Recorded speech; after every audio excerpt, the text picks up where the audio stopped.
بسم اللہ الرحمن الرحیم۔ میرا نام فیضان الحق ہے اور ہم قرآن پاک ترجمہ اور تفسیر کے ساتھ پڑھ رہے تھے۔ اس کے 30ویں پارے سے ہم نے سٹارٹ کیا تھا اور آج اس کی 22ویں صورت ہم سٹارٹ کریں گے، سورۃ الزلزال۔ اس کی تمہیدی کلمات ہیں۔ سورۃ الزلزال کے مکی یا مدنی ہونے کے بارے میں بھی مفسرین کے درمیان اختلاف پایا جاتا ہے، لیکن اس کے اسلوب اور مضامین پر غور کیا جائے تو صاف نظر آتا ہے کہ یہ مکی صورت ہے۔ فضیلت کے اعتبار سے رسول اللہ صلی اللہ علیہ وسلم نے اسے 1000 آیت کے برابر قرار دیا ہے۔ یہ صورت اور اس کے بعد کی 3 صورتیں سورۃ العادیات، سورۃ القاریہ اور سورۃ التکاثر انداز آخرت کے حوالے سے خصوصی اہمیت کے حامل ہیں۔ بسم اللہ الرحمن الرحیم۔ اذا زلزلت الارض زلزالہا، جب زمین ہلائی جائے گی جیسے کہ ہلائی جائے گی، یعنی تم انسان کے تصور بھی نہیں کر سکتے کہ اس زلزلے کی کیفیت کیسی ہوگی۔ سورہ حج کے آغاز میں اس کیفیت کی شدت کا نقشہ بائے الفاظ میں کھینچا گیا ہے۔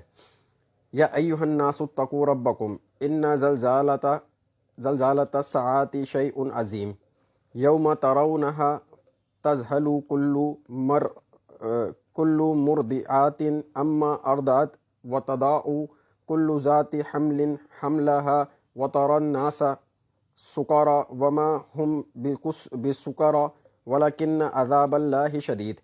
اے لوگو، تقوی اختیار کرو اپنے رب کا، یقیناً قیامت کا زلزلہ بہت بڑی چیز ہوگا۔ جس دن تم اس کو دیکھو گے، اس دن حال یہ ہوگا، بھول جائیں گے ہر دودھ پلانے والی جسے وہ دودھ پلاتی تھی، اور دہشت کا عالم یہ ہوگا کہ ہر حمل گر جائے گا، اور تم دیکھو گے لوگوں کو جیسے وہ نشے میں ہوں، حالانکہ وہ نشے میں نہیں ہوں گے بلکہ اللہ کا عذاب ہی بہت سخت ہے۔ وَأَخْرَجَتِ الْأَرْضُ أَثْقَالَهَا، اور زمین اپنے سارے بوجھ نکال کر باہر پھینک دے گی، یعنی اس دن زمین اپنے اندر مدفون تمام انسانوں کو وہ جس حالت میں بھی ہوں گے نکال کر باہر ڈال دے گی۔ اگر ان کے ذرات منتشر ہو کر زمین کے طول اور عرض میں پھیلے ہوئے ہوں تو ان کو بھی یکجا کر دیا جائے گا۔ واضح ہے کہ جو انسان اصلاحی مفہوم میں زمین کے اندر باقاعدہ دفن نہیں بھی ہوتے، مثلا سمندر میں غرق ہو جاتے ہیں یا جلا دیے جاتے ہیں، ان کے اجسام کے اجزائی ذرات بھی کسی نہ کسی شکل میں بالآخر زمین میں ہی جذب ہوتے ہیں، اور وہ قیامت کے دن زمین سے ہی برآمد ہوں گے۔ سورۃ طٰہٰ کی یہ آیت اس لحاظ سے بہت واضح ہے۔